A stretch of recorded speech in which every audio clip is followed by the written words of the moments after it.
खबर तो खास है में सबसे पहले बात बाइक पर जीवन संजीवनी की। कोरोना के अटैक के बीच राजधानी जयपुर में बाइक एम्बुलेंस सेवा मरीजों तक स्वास्थ्य सेवा पहुंचाकर न सिर्फ मरीजों को सीधा फायदा पहुंचा रही है, बल्कि स्वास्थ्य विभाग का काम भी आसान कर रही है। 108 नंबर पर कॉल करके कोई भी मरीज इस सेवा का फायदा उठा सकता है। देखिए रिपोर्ट। बाइक एम्बुलेंस का एक बहुत अच्छा प्रयोग है और उसी का हमने उसको 25 थाने वाइज जयपुर को हमने बांटी है उसको, जहाँ पर कोई भी 108 पे कॉल करके अपने पर जो कोई भी दवाइयाँ हैं पहुँचानी है, हम भी दवाई लगातार पहुँचा रहे हैं उनके माध्यम से। कोरोना की तीसरी लहर के दौरान जब मेडिकल सेवा पर दबाव बढ़ रहा है, तब ये बाइक एम्बुलेंस घर घर संजीवनी पहुंचा रही है। आप इन्हें सामान्य बाइक न समझें। दरअसल बाइक एम्बुलेंस के जरिए स्वास्थ्य विभाग कोरोना मरीजों को घर घर दवाई उपलब्ध करवा रहा है। राजधानी जयपुर में 25 थाना इलाके में जरूरतमंदों की एक कॉल पर स्वास्थ्य विभाग सेवा उपलब्ध करवा रहा है। जितने भी होम आइसोलेशन कर रखे हैं उनमें आरआरटी टीम उनसे कांटेक्ट रखती है, उनसे दवाई पहुंचाई जाती है। 25 एम्बुलेंस के माध्यम से उनको लिस्ट दी जाती है जो दवाई पहुंचाने का काम करती है। इसके अतिरिक्त जो कोई फ़ोन पे कोई छूट जाते हैं, फ़ोन पे जानकारी प्राप्त होती है, उन लोगों को भी दवाई पहुंचाई जा रही है। इस प्रकार से उनको आइसोलेशन भी कराया जा रहा है, क्वारंटाइन भी किया जा रहा है और दवाइयाँ पहुंचाई जा रही है। तीनों तेज़ी से हम काम कर रहे हैं और लगता है कि हम इसको देखते हुए संक्रमण की दर में धीरे धीरे कमी आने लगी। कोरोना काल में पहली और दूसरी लहर के दौरान संक्रमित मरीजों को होम आइसोलेशन और अन्य जरूरी सामान लेने में काफी दिक्कतों का सामना करना पड़ रहा था, लेकिन इससे सबक लेते हुए बाइक एम्बुलेंस के आइडिया पर काम शुरू हुआ और इसका असर साफ दिख रहा है। मरीजों को कोरोना प्रोटोकॉल के तहत सभी तरह की दवाएं किट में उपलब्ध हैं, जिसमें 5 से 7 दिन की दवाएं होती हैं। हमारे किट के अंदर पूरा जो कोविड का जो प्रोटोकॉल है, जिसमें अजिथ्रोमाइसिन है, एंटी एलर्जिक टैबलेट सिट्रीजिन है, बुखार के लिए पैरास्टामोल गोली इसके अंदर है, विटामिन की गोली है, एसिडिटी से रोकने की एसिडिटी की गोली भी साथ में हमने उसमें रखी है और विटामिन सी की च्यूएबल गोली है वो उसमें किट के अंदर डाली है। यही प्रोटोकॉल है जिसको हम उनको लगभग 5 से 7 दिन तक उनको देने के निर्देशित कर। राजधानी में सर्वाधिक 20,000 से अधिक एक्टिव केस हैं। इनमें से ज्यादातर होम आइसोलेशन में हैं। ऐसे में जरूरतमंद मरीजों तक दवा और जरूरी किट पहुंचाना बाइक एम्बुलेंस ने आसान कर दिया है। सौरभ गृहस्थी, न्यूज़ 18 राजस्थान। तमाम तरह की समस्याओं के लिए सरकार को कोसकर भले ही हम अपनी भड़ास निकाल लें, लेकिन इससे हासिल कुछ नहीं होता। कुछ हासिल करने के लिए जमाने को जगाने के लिए मुश्किलों के सफर पर निकलना होता है। और हां, यह काम पैसों से नहीं, जुनून से होता है। यकीन नहीं तो बाड़मेर की इस बेटी को देखिए। उसे गुमा है कि मेरी उड़ान कुछ कम है, मुझे यकीन है कि ये आसमान कुछ कम है। इस जज्बे के साथ निकली बाड़मेर की बेटी ने वो कमाल कर दिखाया है जो समाज के लिए मिसाल बन गया।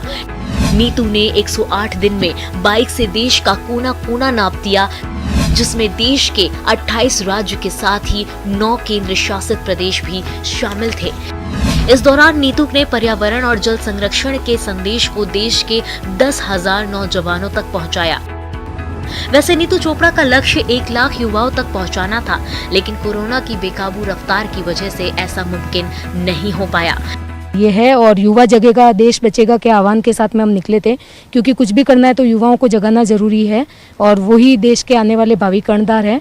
तो प्रकृति जल है तो कल है, प्रकृति है तो हम है का संदेश हमने जा के हर स्टेट में दिया। क्योंकि प्रधानमंत्री जी अभी जो एक एग्रीमेंट करके आए कि हम कार्बन एमिशन को कम करेंगे और उसके लिए 100 मोटो एक्शन लेंगे।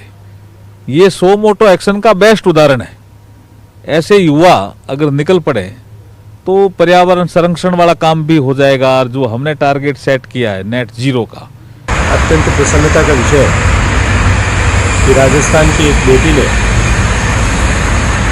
देश की युवा पीढ़ी में जल संरक्षण और पर्यावरण के महत्व को जागृत करने के लिए पूरे देश की मोटरसाइकिल पर 108 दिन में यात्रा की। नीतू चोपड़ा लोगों को जगाने की मुहिम पर निकल पड़ी थी, लेकिन इस रास्ते में मुश्किलें कदम कदम पर मुंह बाए खड़ी थी। पर कहते हैं ना, उम्मीद वक्त का सबसे बड़ा सहारा है, गर हौसला है तो हर मौज में किनारा है।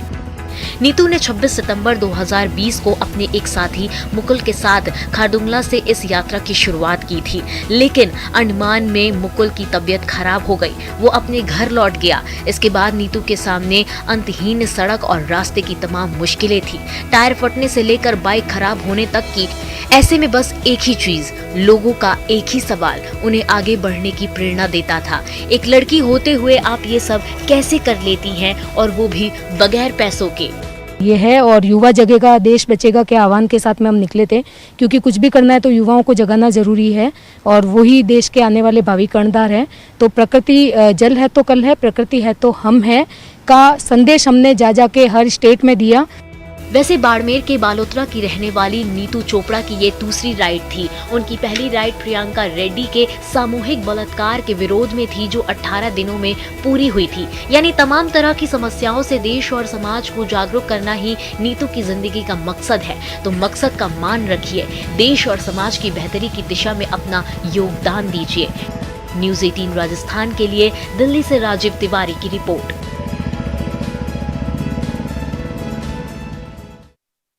रेगिस्तान नाम सुनते ही जैसलमेर और बाड़मेर की तस्वीर जहन में दौड़ जाती है, लेकिन अब आप राजधानी जयपुर में भी रेगिस्तान का एहसास कर सकेंगे। जी हां, राजधानी के डेजर्ट पार्क यानी किशनबाग में, और अब इस डेजर्ट पार्क का और विस्तार किया जा रहा है। पिंक सिटी में नया टूरिस्ट स्पॉट, जयपुर में प्री वेडिंग शूट का नया ठिकाना, वीकेंड मस्ती का नया अड्डा, राजधानी में रेगिस्तान सा एहसास, पिंक सिटी में डेजर्ट पार्क। बेहद कम समय में पिंक सिटी का डेजर्ट पार्क टूरिस्टों की पहली पसंद बन गया है। देश प्रदेश की बात तो छोड़ ही दीजिए, इसकी ख्याति अब विदेशों में भी फैल रही है। जमाना डिजिटल का है, लिहाजा सोशल मीडिया पर किशनबाग के ही चर्चे हैं। इस पार्क को प्रायोगिक तौर पर शुरू किया गया था 5 हेक्टेयर में, लेकिन अब योजना है इसे 60 हेक्टेयर में विस्तार करने की।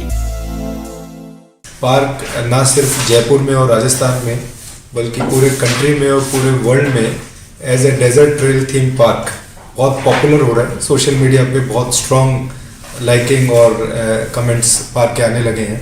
तो ऐसी स्थिति में पार्क में फैसिलिटीज़ इंप्रूव करने की दृष्टि से नए गाइड्स अपॉइंट किए जा रहे हैं, सिक्योरिटी गार्ड्स की संख्या बढ़ाई जा रही है।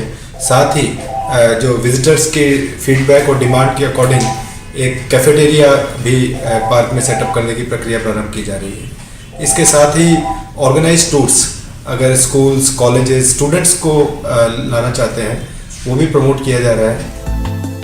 अब जरा ये भी जान लीजिए कि नाहरगढ़ की तलहटी में डेजर्ट थीम पर बने किशनबाग पार्क में क्या क्या विस्तार होंगे।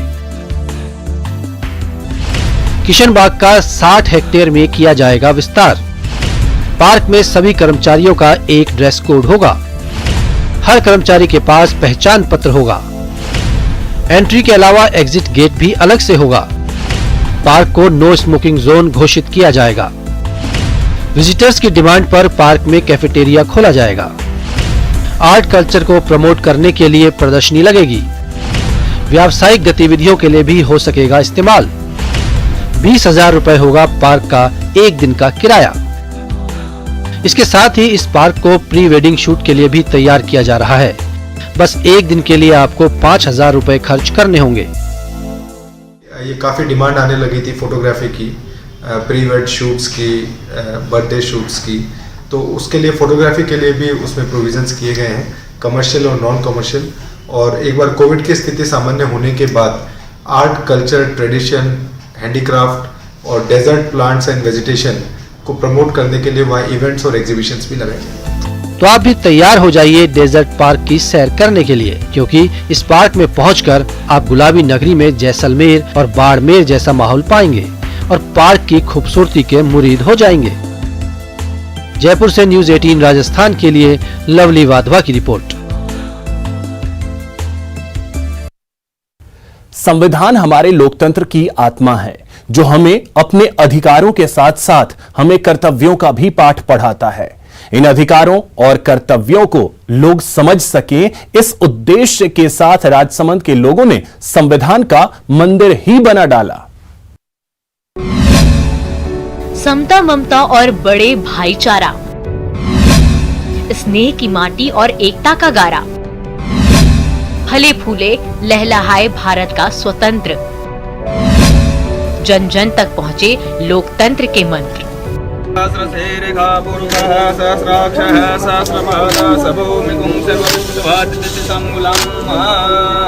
कन्याकुमारी से लेकर जम्मू कश्मीर तक, पूरब से लेकर पश्चिम तक कई संस्कृतियों के बावजूद हमारे महान भारत की एकता को बनाए रखने में जिस चीज की सबसे बड़ी भूमिका है वो निसंदेह हमारा संविधान है। तभी तो संविधान को हमारे लोकतंत्र की आत्मा कहा जाता है। लोकतंत्र के मंत्र जन जन तक पहुँचे, इसी पवित्र उद्देश्य के साथ राजस्थान में संविधान का मंदिर बनाया गया।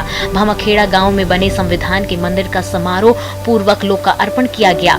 पूजा अर्चना के बाद शुभ मुहूर्त में संविधान की पुस्तक को मंदिर में स्थापित किया गया। इस मंदिर का निर्माण राजसमंद के पूर्व विधायक और एयरफोर्स के रिटायर बंशीलाल गहलोत की प्रेरणा से हुआ है।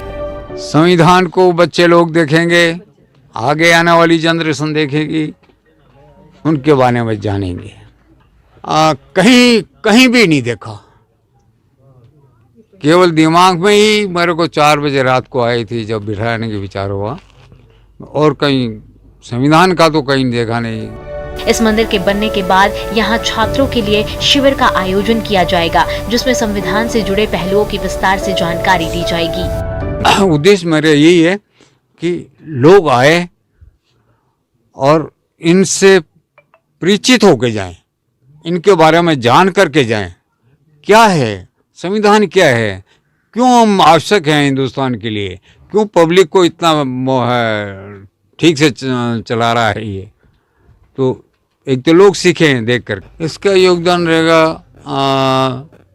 शिविर जो लगाए जाएंगे और कई क्लासेज यहाँ होगी। हमारा लोकतंत्र और समृद्ध बने, लोग अपने अधिकारों और कर्तव्यों के प्रति जागरूक बने, इसके लिए जरूरी है कि हमें अपने संविधान में निहित तत्वों की जानकारी हो। बेशक संविधान का ये मंदिर इस दिशा में अहम भूमिका निभाएगा। न्यूज़ 18 राजस्थान के लिए राजसमंद से अलकेश सनर की रिपोर्ट।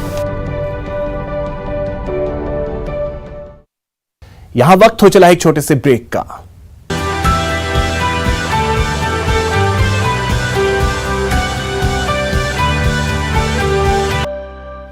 ब्रेक के बाद आपका स्वागत है और अब खबर तो खास है, मेबारी है उनसे मिलवाने की जिनकी 24 घंटे की चौकसी की वजह से हम घर में सुरक्षित सोते हैं। बात बीएसएफ की, जो सरहद पर इन दिनों विशेष अभियान चला रही है। नाम है ऑपरेशन सर्द हवा।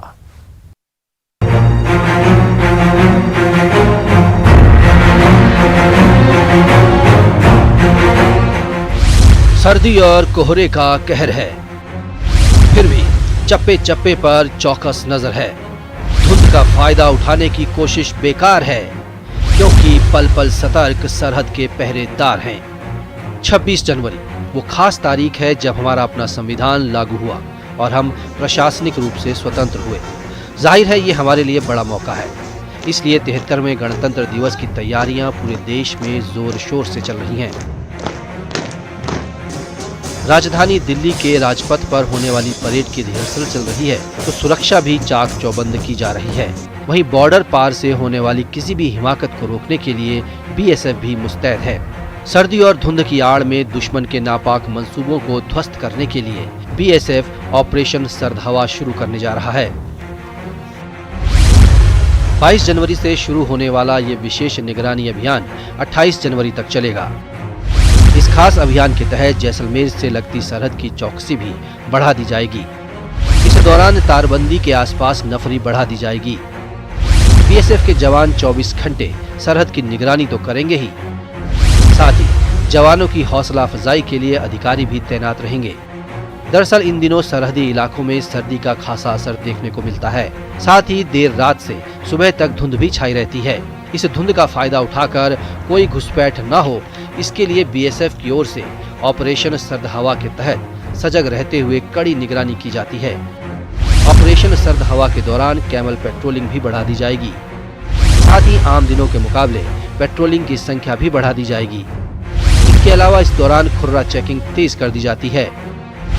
साथ ही बीएसएफ का इंटेलिजेंस विंग भी सक्रिय हो जाता है और दूसरी खुफिया एजेंसियों के साथ तालमेल बनाकर दुश्मन की हर संदिग्ध गतिविधि पर नजर रखी जाती है।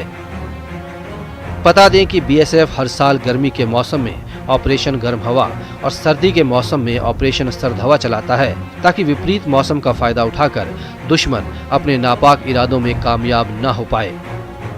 न्यूज़ 18 राजस्थान के लिए जैसलमेर से श्रीकांत व्यास की रिपोर्ट। कड़ाके की ठंड और कोहरे में भी अगर भारत पाक सीमा पर बीएसएफ जवानों के लिए ऊंट ही सबसे बड़े साथी साबित हो रहे हैं, तो इसकी एक खास वजह है। क्या है वो वजह, देखिए इस रिपोर्ट में।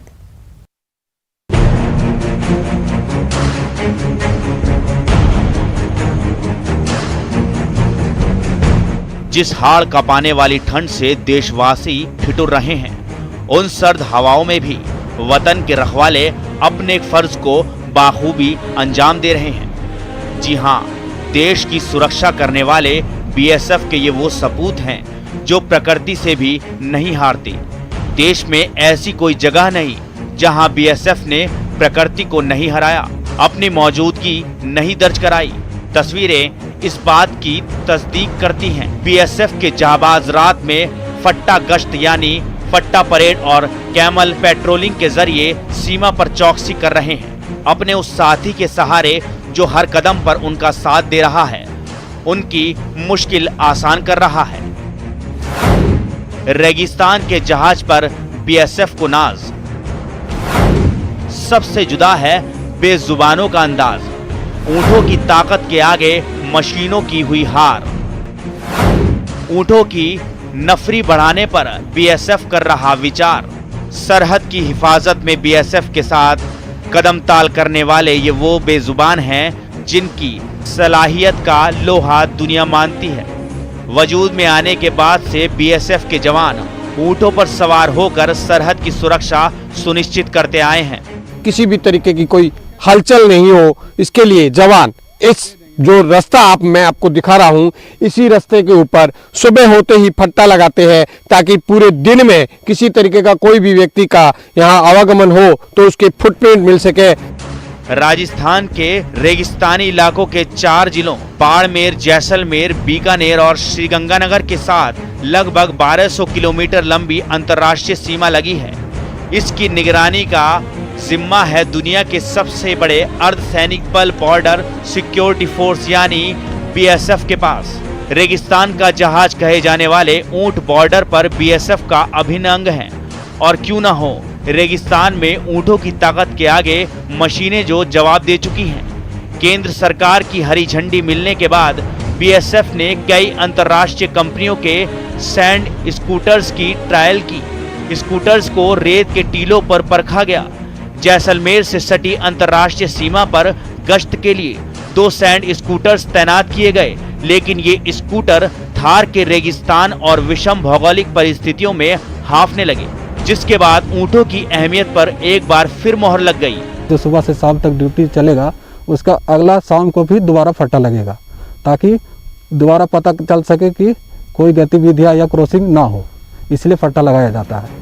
सीमा सुरक्षा बल की हर गतिविधि में रेगिस्तान का जहाज ऊंट सबसे बड़े साथी के किरदार में रहता है। रेगिस्तान का जहाज जहां सरहद पर पेट्रोलिंग में इन जाबाजों का साथी बना हुआ है, वहीं ऊंट की मदद से सरहद पर सुबह और शाम दोनों समय फट्टा परेड के बाद खुर्रा चेकिंग भी की जाती है।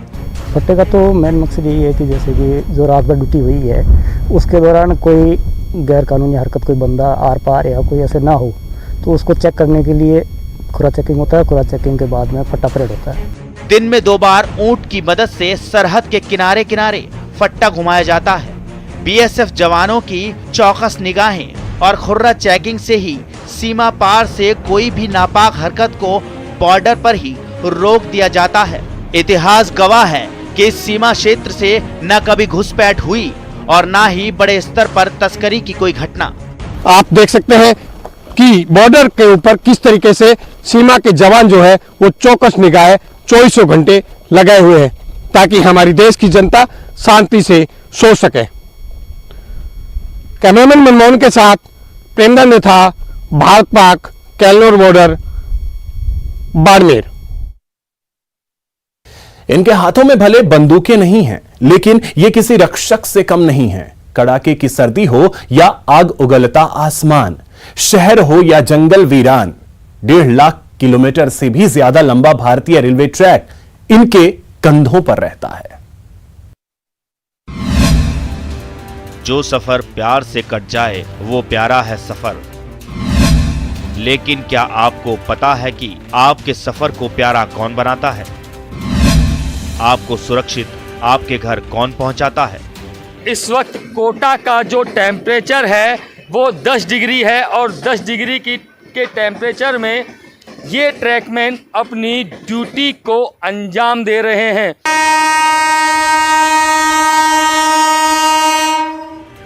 ये वही जवान हैं जो दिन रात 24 घंटे अपनी जिम्मेदारी निभा रहे हैं ताकि आप अपने मुकाम पर महफूज पहुंच सकें। जी हां, बिल्कुल ठीक समझा आपने। हम बात कर रहे हैं रेलवे ट्रैकमैन की, जिनके कंधों पर 1.5 लाख किलोमीटर लंबे भारतीय रेलवे ट्रैक की सुरक्षा का जिम्मा है। इनके लिए ये ट्रैक ही इनका घर द्वार है, ये ट्रैक ही इनका संसार है।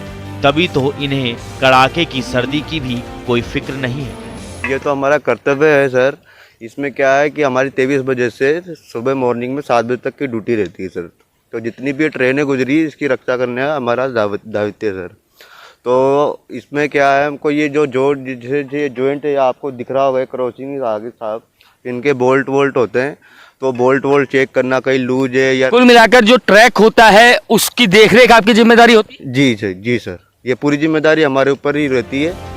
इनके लिए किसी भी तकलीफ का कोई मतलब नहीं है, क्योंकि एक बार ड्यूटी लग गई फिर कोई तूफान भी इन्हें नहीं रोक सकता। एक ट्रैकमैन एक रात में करीब 12 किलोमीटर पैदल चलकर रेलवे ट्रैक की रक्षा करता है। दरअसल हर 2 किलोमीटर पर एक ट्रैकमैन मौजूद रहता है, जो ट्रेन गुजरने से पहले इस बात को सुनिश्चित करता है कि ट्रैक पूरी तरह सुरक्षित है। 2 किलोमीटर के ट्रैक को 6 बार रात में चेक करना होता है।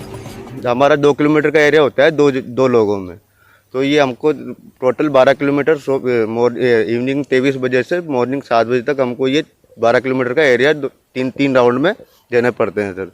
तो ये सर, या कोई सी भी सर्दी हो सर, 4 डिग्री की हो या 0 की हो, कुछ भी हो सर, ये हमारा दायित्व है कि हमको करनी पड़ती है ड्यूटी सर। दूसरों के सफर को आसान बनाने वालों की ड्यूटी बड़ी कठिन है। रेलवे लाइन पर काम के दौरान ट्रैकमैन को सुरक्षा के लिए दस्ताने, सेफ्टी बूट और लाल झंडा दिए जाने का नियम है, लेकिन सुरक्षा के नाम पर ट्रैकमैन के पास सिर्फ उसकी आंखें ही होती हैं, जिससे वो ट्रेन को करीब आते देख हट सकता है। ऐसे में ठंड के समय कोहरे के मौसम में ट्रैक पर काम करना खतरनाक साबित होता है। केंद्र सरकार की एक रिपोर्ट के मुताबिक हर साल रेलवे लाइन ठीक करते हुए करीब 300 ट्रैकमैन की जान जाती है। कई बार तो शहर से दूर वीरान इलाकों में काम करने के दौरान पीने का पानी तक नहीं मिल पाता। अब तो मशीनों के उपयोग ने काम को आसान कर दिया है, पर ट्रैक पर काम करने के लिए गर्मी, बरसात और ठंड हर मौसम का सामना अभी भी करना होता है। अभी भी छोटे स्टेशनों पर ट्रैक को हाथ से ही बदला जाता है, जबकि बड़े स्टेशनों पर ट्रैक ऑटोमेटिक ही बदल जाते हैं। ट्रैक पर लगे हर बोल्ट को चेक करना भी जरूरी होता है, जिसके लिए समय समय पर रखरखाव किया जाता है। इतनी अहम जिम्मेदारियां उठाने के बाद जब रेलवे की उपलब्धि की बात होती है तो ट्रैकमैन के योगदान की कोई बात नहीं करता। ये वो ट्रैकमैन हैं जो कि रेल में सफ़र करने वाले यात्रियों की सुरक्षा करते हैं ताकि ट्रेन दुर्घटनाग्रस्त न हो जाए। ड्यूटी इनकी भी वही है कि लोगों की सुरक्षा करनी है। बस ये सिपाही की तरह अपने सीने पर गोली नहीं खाते, वरना जो इनकी ड्यूटी है वो इसी प्रकार की है कि 24 घंटे हर वक्त आपको अलर्ट रहना है और लोगों की सुरक्षा में खड़े रहना है। योगेश त्यागी, न्यूज़ 18 कोटा। तो खबर तो खास से में आज के लिए बस इतना ही। नमस्कार।